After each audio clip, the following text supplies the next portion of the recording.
tentang satu persoalan ya yang dimiliki oleh banyak orang ya.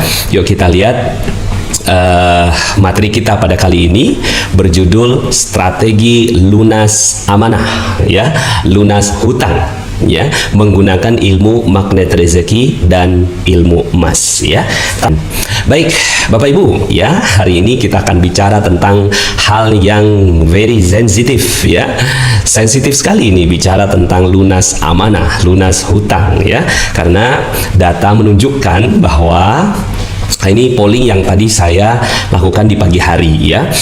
Jadi untuk jadi bahan evaluasi kita bersama, apakah Anda masih punya amanah ya, hutang?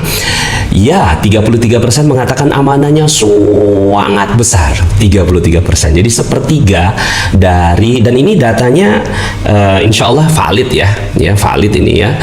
Kira-kira lebih kurang lah masyarakat kita sekarang ini ya seperti data ini, 33% amanahnya sangat besar ya. 24% ini amanahnya sedang-sedang saja ya. Sangat besarnya artinya melebihi kapasitas kemampuan dia untuk membayar ya. Kalau sedang-sedang oke lah, so-so. Nah yang 10% itu amanahnya kecil aja gitu ya. Nah 14% alhamdulillah sebentar lagi lunas, insya Allah lunas ya. 17% pernah tapi saat ini sudah free ya dari amanah atau hutang, dan 2% seumur-umur saya tidak pernah punya amanah. Luar biasa ya, top yang 2% ya. Jadi top 2% ya dari manusia. Dan ini akhirnya datanya 81% memiliki dream.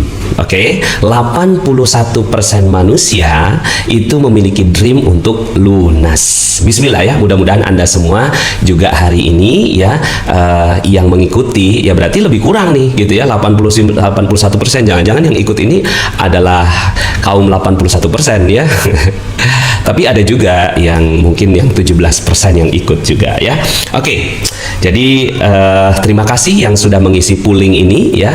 Nah maka yuk sama-sama kita jadikan lunas adalah dream. Siap ya?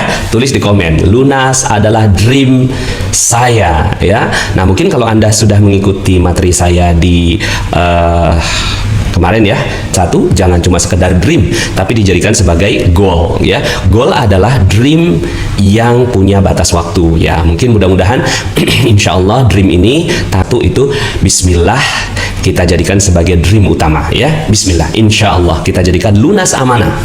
Nah lunas amanah ini gini teman-teman semuanya, Bapak Ibu yang dirahmati Allah, karena jadi dream maka kalau udah lunas jangan nambah lagi dong.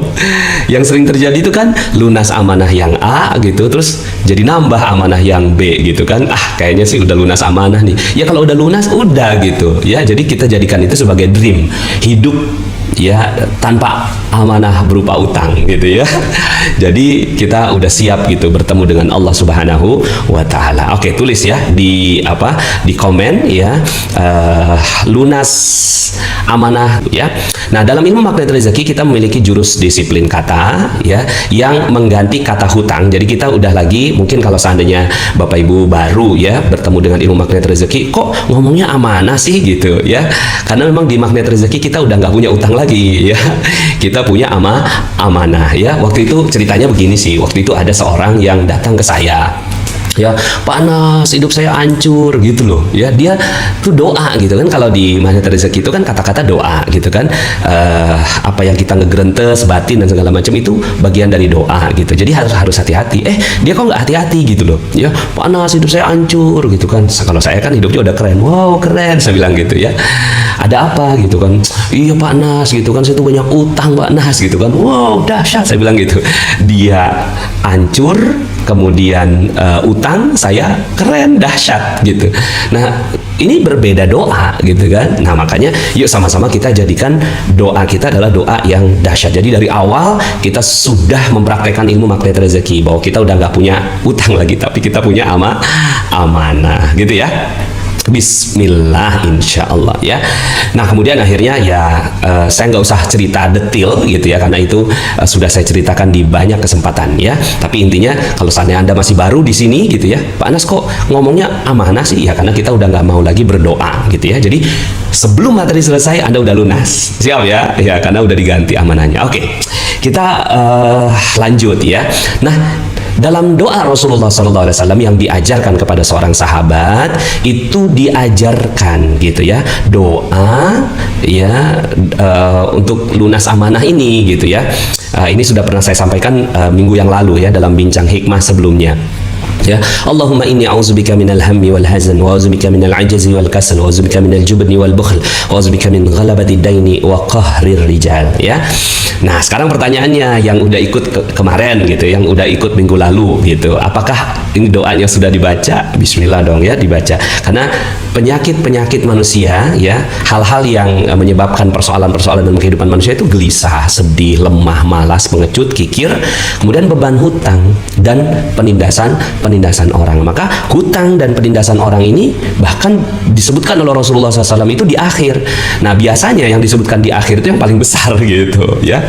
Nah bahkan bisa jadi beban hutang atau amanah inilah yang menyebabkan yang lain-lainnya gitu ya. Nah yuk bismillah, artinya gini, kenapa saya sertakan ini dalam slide awal saya, karena ternyata pelajaran tentang lunas amanah itu adalah pelajarannya Nabi gitu loh ya. Jadi kalau bicara tentang apakah Nabi ngajarin kita untuk melunasi amanah, ya ini gitu kan, ini kan diajarkan kita. Oke ya. Nah ini dia, wah langsung gitu ya, celup gitu ya. Sebentar nih kayaknya ada yang, nah supaya rapih, langsung jelek. Utang adalah kejahatan agama. Nah loh ya. Jadi gini teman-teman semua, kita harus gitu loh ya. Kita kalau mau lunas amanah itu kita harus benar-benar tahu gitu loh. Ini sebenarnya kita hadapi apa sih gitu loh. Yang kita hadapi itu apa gitu. Karena banyak orang yang menganggap bahwa biasa aja gitu utang gitu loh. Hidup tanpa utang tuh kayak hidup tanpa garam gitu loh. Kayak sayur tanpa garam. Hello gitu. Ya, jangan gitu dong gitu ya. Atau bahkan katanya kalau seandainya saya nggak punya utang itu Pak Nas gitu kan, saya itu nggak bersemangat gitu dalam melakukan sesuatu gitu. Jangan gitu gitu. Ini yang saya pelajari gitu kan dari guru saya Kiai Mufassir gitu ya. Ya saya menganggap beliau guru, tapi mungkin beliau tidak menganggap saya murid gitu ya. Karena jauh sekali saya dari kualifikasi sebagai muridnya beliau.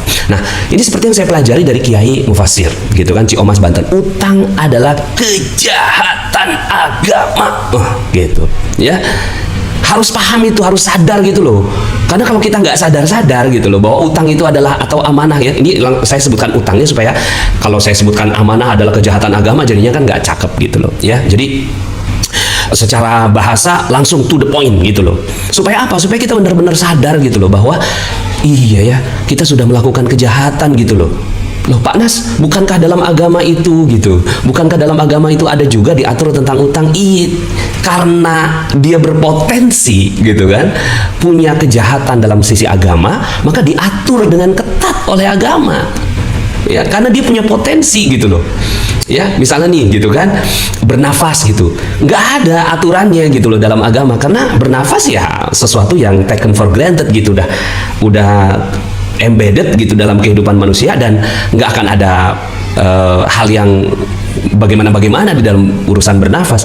Tapi dalam urusan utang piutang ini kan banyak potensinya gitu loh. Jadi kita bicara tentang potensi dosa.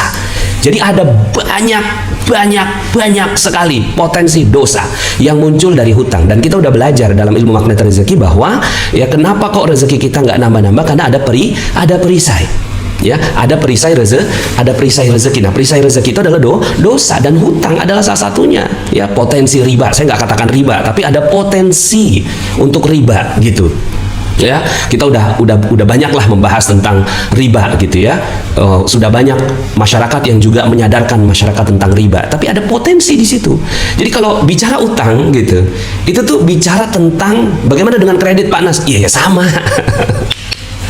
Potensi ribanya ada gitu loh. Potensi riba.